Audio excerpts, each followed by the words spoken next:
Okay, we have been taught by our media to love and worship Israel, and that Israel can do no wrong, and that Israel's always attacked, and that Israel isn't the aggressor. Well, that isn't true. Starting in the early 1940s, the later president of Israel and others blew up British, blew up European hotels, killed tens of thousands. This is all mainline Israel. Machine gun crowds, bombed busy markets, attacked the Arabs and Palestinians, killed tens of thousands, but mainly targeted England, who had taken over from the Ottoman Empire.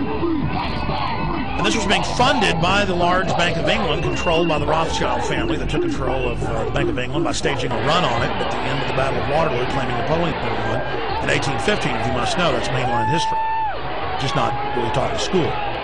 I have been aware of Rahm Emanuel for, well, since 1995, when I really got informed, started getting informed. I was politically active in college, and I would say more informed than, say, the average Joe, but I was still kind of in the left-right paradigm, kind of like a mainline Ron Paul supporter.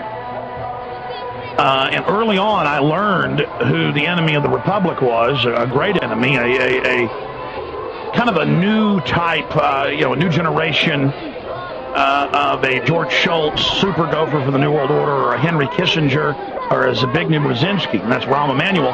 He spearheaded the assault weapons ban. He spearheaded NAFTA and GATT. He is the man that gets jobs done. That's the new chief of staff. They're talking about a bunch of other appointments. It looks really bad, folks. Every key person in the Bush administration and now in this next administration just so happen to be the sons and daughters of the founders of Israel and Mossad chiefs and people at the head of the table in anti-gun operations in the U.S. And I'm sick of it. I mean, Rahm Emanuel's been in the Israeli military. He gets up on news and says he's Israel first.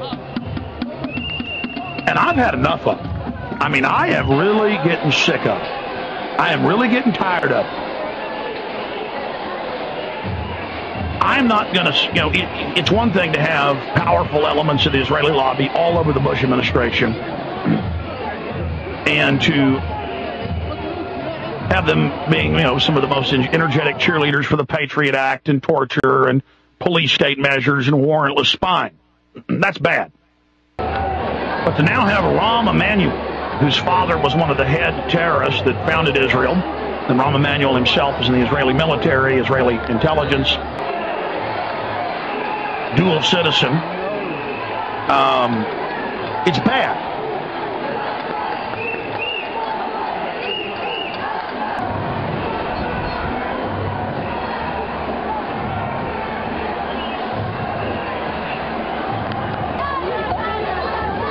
On its face, it's wrong. On its face, it stinks to high heaven. And in Haaretz, in the Jerusalem Post, in the agency French press, these are the headlines. Obama's choice for chief of staff puts Israel's man in the White House.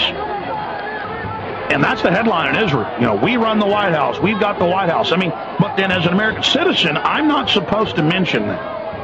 I'm supposed to just sit down and shut up and go along with that. Now, to add insult to injury here, I mean, it's not enough that Israeli government runs the company that does 98% of caller ID and phone tracking in the nation. That's been mainstream news.